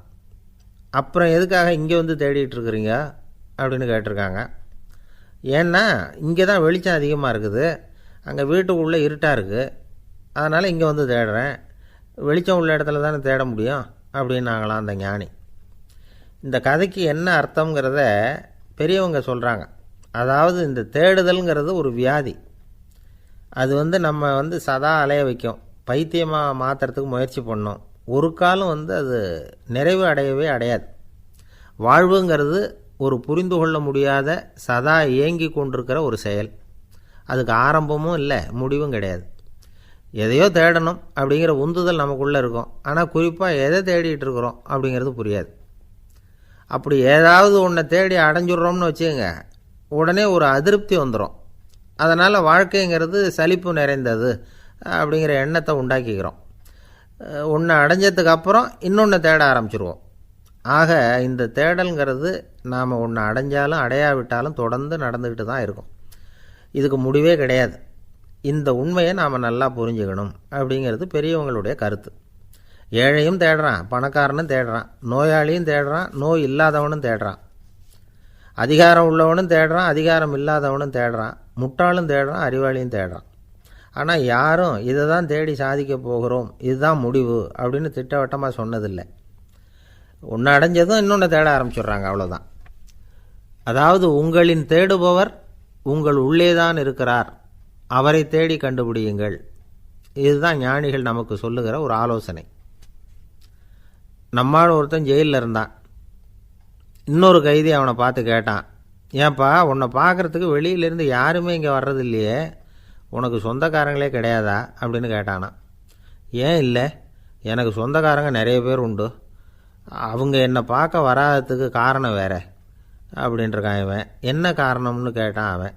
அதுக்கு இவன் சொன்னானா, அதுக்கு என்ன காரணம்னா அவங்க எல்லாரும் இங்கே உள்ளேயே இருக்கிறாங்க, அப்படின்னு ஒருத்தர் ஒரு தவறு செஞ்சு விட்றாருன்னு வச்சுக்கோங்க. உடனே நீ செஞ்சது தவறு அப்படின்னு சொல்கிறது ஒரு வகை. அதுக்கு பதிலாக எது சரின்னு அவர் புரிந்து கொள்ள உதவி செய்கிறது இன்னொரு வகை. இந்த ரெண்டாவது வகை இருக்குது பாருங்கள், நிர்வாக இயலில் இது ரொம்ப முக்கியம். அலுவலகத்தில் வேலை பார்க்குற ஒருத்தர் முக்கியமாக தெரிஞ்சுக்க வேண்டியது என்ன தெரியுமா? சக ஊழியர்கள்கிட்ட எப்படி பழகணும், மேலதிகாரிகள்கிட்ட எப்படி பழகணும், தனக்கு கீழே வேலை செய்கிறவங்கக்கிட்ட எப்படி பழகணும், வாடிக்கையாளர்கள்கிட்ட எப்படி பழகணும், இவங்க எல்லார்கிட்டையும் செம்மையான உறவை ஏற்படுத்திக்கிறது எப்படி, இதையெல்லாம் சொல்லிக் கொடுக்குற பாடம்தான் இன்டர் பர்சனல் ஸ்கில், திறமையான உறவு அப்படிங்கிறது. எந்த வேலையில் இருந்தாலும் சரி, இந்த உறவுகளை வளர்க்கும் திறன் உள்ளவங்க சீக்கிரம் முன்னுக்கு வந்துடுறாங்க. மற்றவங்கக்கிட்ட உறவை பலப்படுத்திக்கிறது எப்படி அப்படின்னு தெரிஞ்சுக்கிட்டோம்னா எந்த ஒரு தடையையும் சுலபமாக தாண்டி செய்கிற தொழிலில் முன்னுக்கு வந்துடலாம். ஹார்வர்டு பல்கலைக்கழகத்தில் ஒரு கணக்கெடுப்பு பண்ணி பார்த்தாங்களாம். பார்க்குற வேலையில் எது மாதிரி குணாதிசயம் உள்ளவங்க வேகமாக முன்னுக்கு வர்றாங்க அப்படின்னு தெரிஞ்சுக்கிறதுக்காக இந்த கணக்கெடுப்பு. வெவ்வேறு துறையில் வேகமாக முன்னுக்கு வந்திருக்கிற பல பேரை சந்தித்து இந்த சர்வேயை நடத்தியிருக்கிறாங்க. அவங்க கண்டுபிடிச்சி சொல்லியிருக்கிற உண்மை என்ன தெரியுமா? ஒருத்தர் ஒரு வேலையில் இருந்தால் அது சம்பந்தப்பட்ட சப்ஜெக்ட் பற்றிய அறிவு 35% இருந்தால் போதுமா. ஆனால் உறவுகளை வளர்க்கக்கூடிய திறன், இன்டர் பர்சனல் ஸ்கில்லு 65% வேணும். இப்படி உள்ளவங்க சீக்கிரம் முன்னுக்கு வந்துடுறாங்களாம். அதனால் ஒருத்தருக்கு வேலை சரியாக புரியலைன்னா கூட விவரமாக மற்றவங்கக்கிட்ட பழகிறது எப்படின்னு புரிஞ்சால் போதும், அவர் முன்னுக்கு வந்துடலாம். அலுவலகங்களில் மட்டும் இல்லை, எல்லா இடங்கள்லேயும் இது ரொம்ப முக்கியம். வீட்டுக்குள்ளேயும் இது ரொம்ப முக்கியம், வீட்டுக்கு வெளியேயும் இது முக்கியம். அடுத்தவங்கக்கிட்ட பழகிறது எப்படிங்கிறத தெரிஞ்சிக்காதவன் வாழ்க்கையில் முன்னேற முடியாது. இன்றைக்கி ஆயுதங்களால் காயப்படுத்தி கொள்ளுகிறவர்களை விட வார்த்தைகளால் காயப்படுத்தி கொள்ளுகிறவர்கள் தான் அதிகம். பெரியவங்க என்ன சொல்கிறாங்க தெரியுமா? நீங்கள் இந்த பூமியில் பிறந்ததன் அர்த்தம் பூர்த்தி ஆகணும்னா அடுத்தவங்களுக்கு உதவி பண்ணுங்க. அடுத்தவங்களுக்கு உதவி செய்ய முடியாவிட்டால் கூட பரவாயில்லை, ஆனால் யாரையும் புண்படுத்தி விடாதீங்க அப்படின்னு சொல்கிறாங்க. எனக்கு தெரிஞ்ச ஒருத்தர் ஒரு அலுவலகத்தில் வேலை பார்க்குறார். அவர் சொல்லுவார், எனக்கு இந்த இன்டர் பர்சனல் ஸ்கில் ரொம்ப அதிகம் சார். சக ஊழியர்கள்கிட்ட ரொம்ப சுமூகமாக நடந்துக்குவேன். என் கூட வேலை பார்க்குற ஒருத்தருக்கு ஏதாவது ஒரு கஷ்டம்னா அந்த சமயத்தில் அவர் செய்ய வேண்டிய வேலையை நான் செஞ்சுருவேன் சார் அப்படிம்பார். நான் அவர்கிட்ட சமீபத்தில் அப்படி ஏதாவது செஞ்சுருக்கீங்களா அப்படின்னு கேட்டேன். செஞ்சுருக்கேன் சார். போன வாரம் புதன்கிழமை ஆஃபீஸில் என் பக்கத்து சீட்டுக்காரருக்கு வயிற்று வலி. உடனே நான் மெடிக்கல் லீவ் போட்டுவிட்டு எங்கள் வீட்டுக்கு போயிட்டேன் சார் அப்படின்னார். இந்த காலத்து புள்ள ஒருத்தன் தன்னோட அப்பாவை பார்த்து சொன்னான், அப்பா நான் உனக்கு உதவி செய்யலாம்னு நினைக்கிறேன், என்ன உதவி செய்யணும்னு சொல்லு அப்படின்னா. நீ சும்மா இருந்தால் அதுவே எனக்கு செய்கிற பெரிய உதவிடா அப்படின்னார் அப்பா. சும்மா இருக்கிறதும் ஒரு உதவி தான், அது மாதிரி மௌனமும் ஒரு சமூக சேவை தான் அப்படிங்கிறார் காஞ்சி பெரியவர். நமக்கு 5 புலன்கள் இருக்குது, மெய், வாய், கண், மூக்கு, செவி. இந்த 5லேயும் அதிகப்படியான வேலை எதுக்குன்னு நினைக்கிறீங்க? வாய்க்கு தான். ஏன்னா அதுக்கு 2 வேலை. இப்போ கண்ணுக்கு பார்க்குறது மட்டும்தான் வேலை, காதுக்கு கேட்குறது மட்டும்தான் வேலை, மூக்குக்கு வாசனை அறியறது தான் வேலை, உடம்புக்கு உணர்றது மட்டும்தான் வேலை. ஆனால் வாய் அப்படி இல்லை, அதுக்கு 2 வேலை. சாப்பிட்றதும் அதுதான், பேசுகிறதும் அதுதான். அதாவது வாய் ஒன்று தான் கர்மேந்திரியமாகவும் இருக்குது, ஞானேந்திரியமாகவும் இருக்குது அப்படின்னு சொல்லுவாங்க. சாப்பாட்டில் உட்காந்தா எந்தெந்த ஆகாரம் என்னென்ன ருசின்னு அறிவிக்கிற வேலையும் செய்யுது. சபையில் உட்காந்தா பாடுறது, பேசுறது, சிரிக்கிறது, இது மாதிரியான வேலையும் செய்யுது. இன்னொரு வித்தியாசம், கண்ணு, காது, மூக்கெல்லாம் ஸ்ட்ரெயின் பண்ணிக்கிட்டு வேலை செய்கிறதில்ல.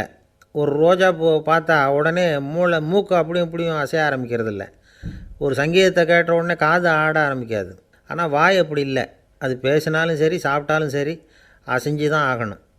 ஆக மற்றதை விட வாய்க்கு வேலை ஜாஸ்தின்னு தெரியுது. சாப்பிட்றது, பேசுறது அப்படின்னு 2 காரியம் அதுக்கு.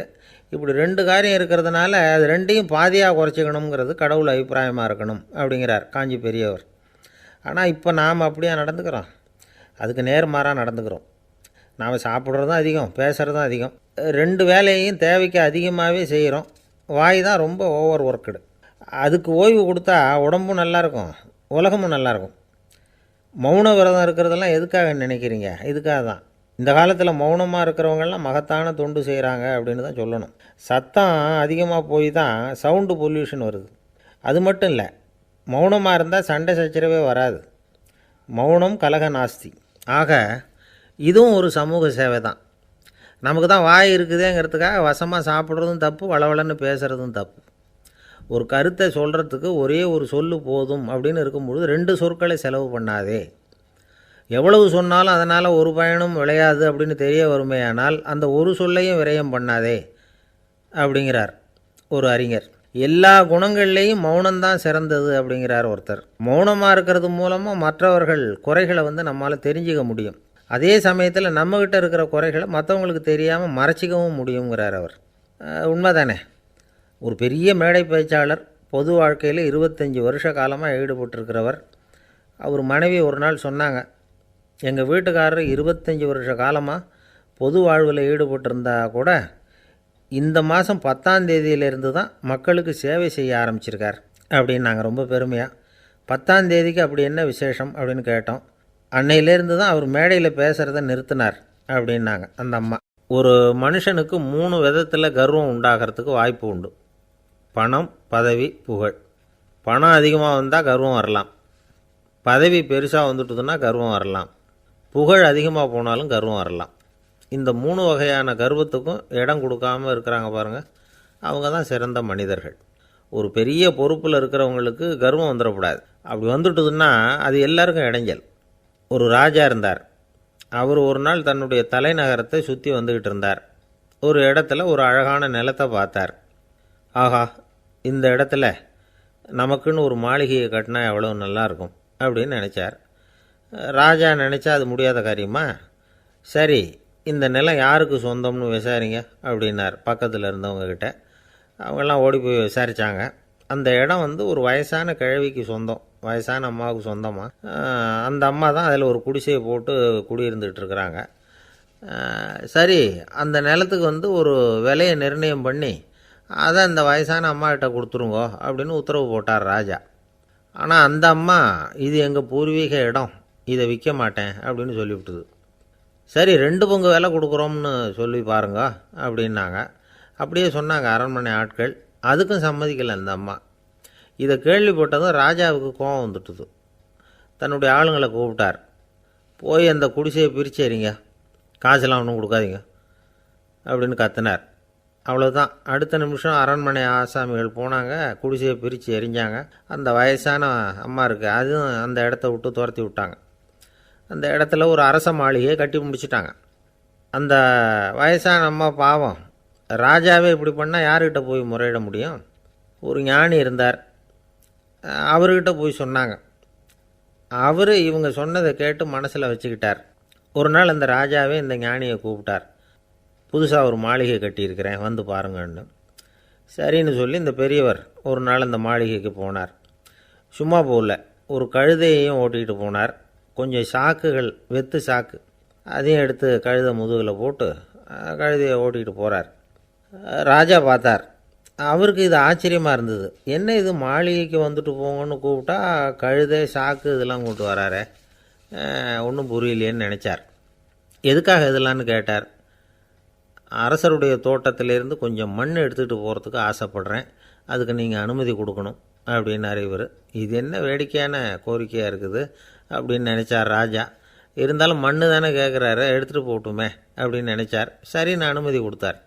அந்த பெரியவர் தோட்டத்துக்கு போனார், மண்ணை வெட்டினார், சாக்கில் போட்டு நிரப்புனார். ராஜாவை கொஞ்சம் கிட்ட வாங்கன்னு கூப்பிட்டார். இந்த மண் மூட்டையை தூக்கி கழுதையோட முதுகில் வைக்கணும், கொஞ்சம் உதவி பண்ணுங்கன்னார். ஓ, பண்ணுறேனே அப்படின்னு சொல்லி ராஜா கிட்ட போனார். மூட்டையை தூக்கி பார்க்குறாரு, முடியல, திணறி போட்டார். இப்போ அந்த ஞானி பேசினாராம்.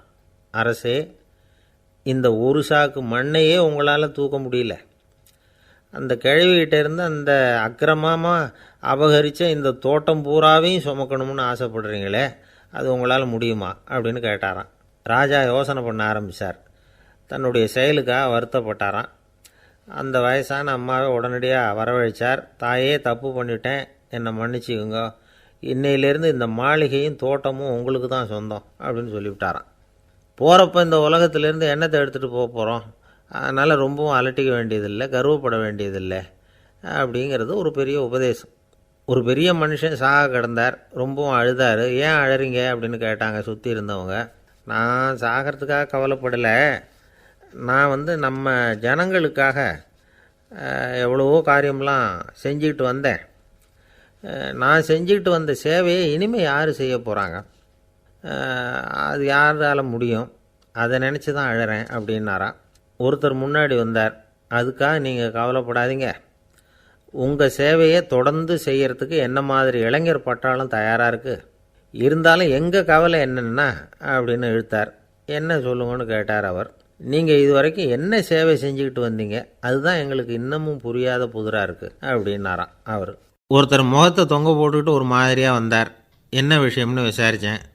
என்னுடைய நண்பன் ஒருத்தங்கிட்ட கருத்து வேறுபாடு, இனிமேல் நமக்குள்ளே எந்த சம்மந்தமும் வேணாம்னு நட்பை முறிச்சிட்டு வந்துட்டேன்னா. நண்பர்கள்னு இருந்தால் கருத்து வேறுபாடு வரத்தான் செய்யும்னு. கருத்து வேறுபாடு வராமல் இருக்கிறதுக்கு ஏதாவது வழி உண்டா அப்படின்னு கேட்டாங்க. அதை பற்றி நிபுணர்கள் சில யோசனைகளை சொல்லியிருக்கிறாங்கன்னு. முதல் விஷயம் என்னென்னா, உங்கள் நண்பனுக்கு ஒரு செய்தி சொல்லணும்னா அதை நீங்களே நேரடியாக சொல்லுங்கள், அல்லது உங்கள் கைப்பட கடிதம் எழுதுங்க. அதாவது நேரடி தொடர்பு முக்கியம். அதை விட்டுட்டு இன்னொருத்தர் மூலமாக நண்பர்களுக்கு செய்தி அனுப்புனா நீங்கள் சொல்கிற செய்தி அப்படியே போய் சேராது, அது சேதமாயிடும். கூட்டி குறைச்சி சொல்லிவிடுவாங்க, அது குழப்பத்தில் கொண்டாந்து விட்டுரும். இது ஒரு யோசனை. ரெண்டாவது யோசனை என்னென்னா, நீங்கள் ஒரு நல்ல காரியத்தை செய்யும் பொழுது உங்கள் நண்பரையும் சேர்த்துக்குங்க, அவருக்கும் அதில் ஒரு ஈடுபாட்டை உருவாக்குங்க. மூணாவது யோசனை, நம்ம பக்கத்தில் இருக்கிற நண்பர் மகிழ்ச்சி அடைகிற மாதிரி ஏதாவது செய்யணும். சின்ன சின்ன செயல்களாக இருந்தாலும் பரவாயில்ல, அவர் நமக்கு எதுவும் செய்யலையே, நாம் எதுக்கு செய்யணும் அப்படின்னு நினச்சிக்கிட்டு இருக்கக்கூடாது. நாலாவது யோசனை என்னென்னா, உங்களுக்கு ஒரு பிரச்சனையா அல்லது உங்கள் நண்பருக்கு ஒரு பிரச்சனையா, எதுவாக இருந்தாலும் 2 பேரும் சேர்ந்து உட்காந்து ஆலோசனை பண்ணுங்கள். நம்ம யோசனையும் கேட்கப்படுதே அப்படிங்கிற நினைப்பே அவருக்கு ஒரு மன நிறைவை உண்டாக்குமா. 5வது யோசனை, உங்கள் நண்பர் ஏதோ ஒரு காரியத்தை செய்கிறார், நீங்கள் உடனே அவசரப்பட்டு நீ செய்கிறது தப்புன்னு தீர்ப்பு சொல்லக்கூடாது. அவர் அதை செய்கிறதுக்கான நியாயங்கள் எவ்வளவோ இருக்கும், அதை புரிஞ்சுக்கிறதுக்கு முயற்சி பண்ணணும். 6வது யோசனை, உங்கள் நண்பர் என்ன சொன்னாலும் அதை பொறுமையாக கேளுங்க. அவர் சொல்கிறத புரிஞ்சுக்கணும், அவர் சொல்ல விரும்புகிறத புரிஞ்சுக்கணும், அவர் சொல்ல முடியாமல் தவிக்கிறதையும் புரிஞ்சுக்கணும். இப்படி 3 விதமாகவும் அவரை புரிஞ்சுக்கிட்டு அதுக்கு தகுந்த மாதிரி செயல்படணும். 7வது யோசனை என்னென்னா, உங்கள் நண்பர் உங்ககிட்ட ஏதோ ஒரு கருத்தை சொல்கிறார், அது உங்களுக்கு பிடிக்கல, அதுக்காக உடனே நீ சொல்கிறது சரியில்லை, நான் ஒத்துக்க மாட்டேன் அப்படின்லாம் மறுத்துக்கிட்டு இருக்கக்கூடாது. அவர் சொல்கிறத கேட்கணும், பொறுமையாக சிந்திக்கணும், அதுக்கப்புறம் பதில் சொல்லணும். இப்படிலாம் நடந்துக்கிட்டால் நண்பர்களுக்குள்ள கருத்து வேறுபாடு வர்றதுக்கு வாய்ப்பே இருக்காது அப்படின்னு வல்லுநர்கள் தொகுத்து சொல்லியிருக்கிறாங்க இந்த யோசனைகளை. எனக்கு தெரிஞ்ச சில நண்பர்கள் உண்டு, அவங்களுக்குள்ளேயும் கருத்து வேறுபாடுகள் வராமல் இருக்கிறதுக்கு சில நுட்பங்களை கையாளுறது உண்டு. ஒருத்தர் சொன்னார், அந்த டாக்டர் சின்ன வயசுலேருந்து என் கூட பழகினவர், நாங்கள் 2 பேரும் இணை பிரியாத நண்பர்கள், இருந்தாலும் எனக்கு உடம்பு சரியில்லைன்னா நான் அவர்கிட்ட வைத்தியம் பார்த்துக்க மாட்டேன் அப்படின்னார் ஒருத்தர். ஏன் அப்படின்னு கேட்டேன். எங்கள் நட்பு கெட்டுப்போடக்கூடாது இல்லையா, அதனால தான் அப்படின்னார் இவர். ஆஃபீஸை முடிஞ்சு வீட்டுக்கு போகிற சமயத்தில் ஒருத்தர் கடைக்கு போய் ஸ்வீட் வாங்கினார். சரி, வீட்டுக்கு பிள்ளைங்களுக்கு தான் வாங்கிட்டு போகிறார் அப்படின்னு மற்றவங்க நினச்சாங்க. அவர் அப்படி செய்யலை. அந்த இடத்துலையே பொட்டலத்தை பிரித்தார். திருட மாதிரி அப்படியே சுற்றி ஒரு தரம் பார்த்துக்கிட்டார். யாரும் தெரிஞ்சவங்க இல்லைங்கிறத முடிவு பண்ணிவிட்டு அவசரமாக அதை அப்படியே போட்டு முழுங்கிவிட்டு கையை தொடச்சிக்கிட்டு நல்ல பிள்ளை மாதிரி நடந்து போக ஆரம்பிச்சிட்டார். அவர் யாருன்னா, அவரோட பிரச்சனை எல்லாருக்கும் தெரியாது, சில பேருக்கு தான் தெரியும். அதாவது அவர் உடம்பில் சர்க்கரை இருக்குதுன்னு டாக்டர் சொல்லிவிட்டாராம். அதனால் வீட்டில் சர்க்கரையே இவர் கண்ணில் காட்டுறதில்ல. அதனால் இவர் யார் கண்ணிலையும் படாமல் இப்படிப்பட்ட வேலைகள்லாம் செய்கிறது வழக்கம். யாருக்கும் தெரியாமல் இப்படி ஸ்வீட்டை வாங்கி சாப்பிட்டுட்டு அவர் பாட்டுக்கு போயிடுறது. இப்படிப்பட்டவங்களுக்கெல்லாம் கொஞ்சம் ஆறுதலான தகவல் இன்றைக்கி. அது என்னென்னா, நாம் சாப்பிட்ற சர்க்கரைக்கும் நம்ம உடம்பில் உள்ள சில கோளாறுகளுக்கும் அப்படி என்ன தான் சம்மந்தம் இருக்குது. இதை பற்றி சமீபத்தில் சில ஆராய்ச்சிகள்லாம் நடந்திருக்குது. ஏன்னா சர்க்கரைன்னாவே விஷம் மாதிரி அதை பார்க்குறவங்களும் சில பேர் உண்டு.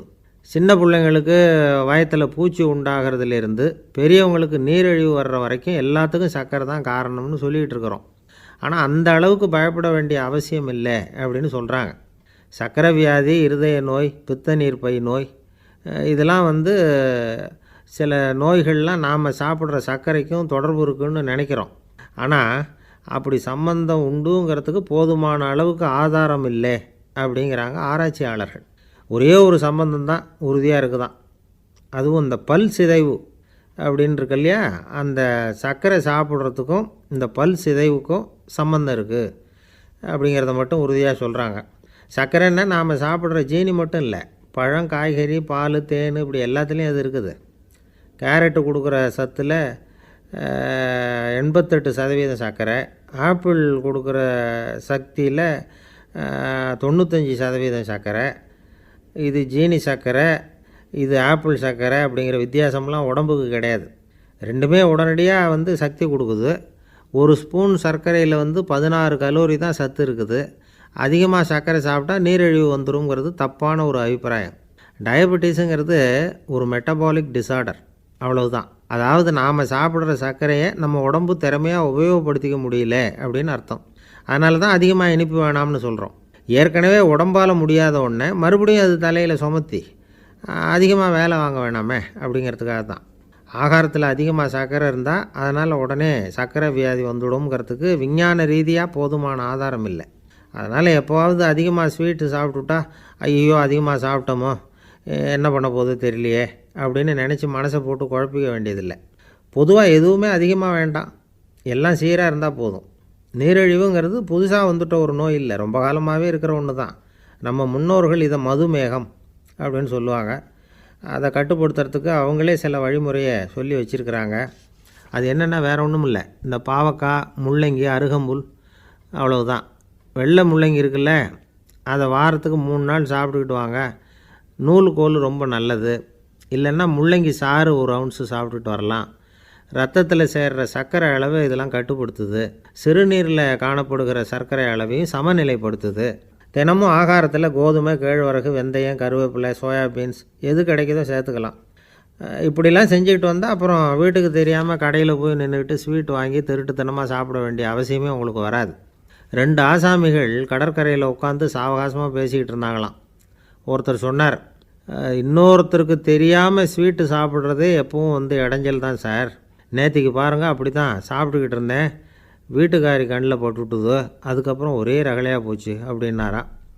எனக்கு கூட அப்படி தான் சார் ஆகிட்டுது, ஒரே ரகலை அப்படின்னாராம் இன்னொருத்தர். நீங்கள் சாப்பிட்டதும் உங்கள் வீட்டுக்காரங்க கண்ணில் போட்டுவிட்டுதா சார் அப்படின்னு கேட்டிருக்கார் இவர். அதுக்கு அவர் சொன்னாராம், அப்படி இல்லை சார், கடைக்காரர் கண்ணில் போட்டுவிட்டுதோ, நான் அவருக்கு தெரியாமல் அந்த ஸ்வீட்டை அவர் கடையிலேருந்து எடுத்திருந்தேன் அப்படின்னு விளக்கம் கொடுத்தாராம் இந்த ஆள். ஒருத்தன் எப்படி நடந்துக்கிறாங்கிறத வச்சு தான் அந்த ஆள் எப்படிங்கிறத நாம் முடிவு பண்ணுறோம். ஆளுமைன்னு சொல்கிறோம்ல, அதுக்கு சூழ்நிலைகளை ஆளுகின்ற தன்மை அப்படின்னு விளக்கம் கொடுக்குறார் ஒரு உளவியல் நிபுணர். சரி, ஒரு மனிதனுடைய ஆளுமையை உருவாக்குகிற விஷயங்கள் என்னென்ன? பிறப்பு, வளர்க்கப்பட்ட விதம், படிப்பு, நண்பர்கள், சமுதாயம், இப்படி நிறைய உண்டு. ஆளுமையின் அடிப்படையில் சில மனநோய்கள் உண்டாகுது. அதெல்லாம் என்னென்னங்கிறத தெரிஞ்சு வச்சுக்கிட்டோம்னா நம்ம கூட இருக்கிறவங்கள அடையாளம் கண்டுபிடிக்கிறதுக்கு அது ரொம்ப உபயோகமாக இருக்கும். ஃப்ரெனாய்டு ஆளுமை அப்படின்னு ஒன்று. இந்த கோளாறு உள்ளவங்க எப்படி இருப்பாங்க தெரியுமா? அதிக உணர்ச்சி, சந்தேகம், பொறாமை இதெல்லாம் அதிகமாக இருக்கும். வளைஞ்சு கொடுக்க மாட்டாங்க. அடுத்தவங்களோட இணக்கமான உறவு இருக்காது. அவங்க செய்கிற தப்புக்கெல்லாம் அடுத்தவங்களை குறை சொல்லிகிட்டு இருப்பாங்க. இது ஒரு ரகம். அடுத்தது ஸ்கிசாய்டு ஆளுமை அப்படின்னு சொல்கிறாங்க. இந்த கோளாறு உள்ளவங்க அடுத்தவங்களோட பழக கூச்சப்படுவாங்க. சின்ன வயசுலேயே இது ஆரம்பமாயிடுது. பகல் கனவுலேயே சஞ்சரிப்பாங்க. அவங்களுடைய விரோதம், கோபம் இதை கூட வெளியில் காட்டிக்க முடியாமல் இருப்பாங்க. இவங்களுக்கு அகமுகம், பிரச்சனைகள்லேருந்து ஒதுங்கி எதுலேயும் ஈடுபாடு இல்லாதவங்களாக இருப்பாங்க. இப்படி ஒரு ரகம். அடுத்தது சைக்ளோதமிக் ஆளுமை அப்படின்னு சொல்கிறாங்க. அது என்னென்னா உணர்ச்சிகளில் ஏற்றத்தாழ்வு அதிகமாக இருக்குமா. சில சமயம் பார்த்தா மகிழ்ச்சியாக இருப்பாங்க, சில சமயம் சோகமாக உட்காந்துருப்பாங்க. அவங்க மனநிலைக்கு தகுந்த மாதிரி சமூக நிகழ்ச்சிகளில் பங்கெடுத்துக்குவாங்க. இன்னொரு வகை என்னென்னா எண்ணப்பீடிகை ஆளுமை அப்படின்னு பேர் வச்சுருக்கிறாங்க. அதுக்கு இவங்களுக்கெல்லாம் கரெக்டாக இருக்கணும், எல்லாம் சட்டத்திட்டம், இதுலேயும் ஒரு ஒழுங்குமுறை, இப்படி எதிர்பார்க்குற மனோபாவம். இவங்க எதிர்பார்ப்புக்கும் வரன்முறைக்கும் மற்றவங்க கட்டுப்படணும்னு நினைப்பாங்க. இந்த நிலைமை நீடித்தா என்ன ஆகும் தெரியுமா? அலைக்கழிக்கிற எண்ணங்கள் திரும்ப திரும்ப ஒரே செயலை செய்ய தூண்டுற மன தளர்ச்சிக்கு ஆளாயிடுறாங்க. அடுத்தது ஹிஸ்டீரியா ஆளுமை. சின்ன விஷயத்தையெல்லாம் பெருசுப்படுத்தி நாடகமாக்குற நடிகர்கள் இவங்க. உணர்ச்சி அதிகம் உள்ளவங்க. இவங்க மன எழுச்சியில் பக்குவமின்மை, குழந்தைத்தனம், முதிர்ச்சியின்மை எல்லாம் இருக்கும். தன்னலம் மிக்க குணம், பிறர் தன்னை மட்டுமே கவனிக்கணும்னு நினச்சி செயல்படுறது, இதெல்லாம் இவங்க அடையாளம். அடுத்த ரகம் எப்படின்னா வளர்ச்சியற்ற ஆளுமைன்னு சொல்கிறாங்க. அடுத்தவங்களோட இணங்கி போக முடியாதவங்க, அறிவு, மன எழுச்சி, சமூக உறவு இதில் எல்லாம் போதுமான வளர்ச்சியையும் நிறைவையும் பெற முடியாதவங்க. இவங்களால் வாழ்க்கையில் முன்னேற முடியாது. பிச்சைக்காரங்க, குற்றவாளிகள் இவங்ககிட்டெல்லாம் இது மாதிரியான ஆளுமை அதிகமாக இருக்குமா. அடுத்தது என்னென்னா சோர்வுடைய ஆளுமை. எதுலேயும் உற்சாகம் இல்லாமல் சோர்ந்து போயிருப்பாங்க. அதுக்கெல்லாம் நமக்கு வலிமை இல்லைப்பா அப்படின்னு சொல்லிகிட்டு இருப்பாங்க.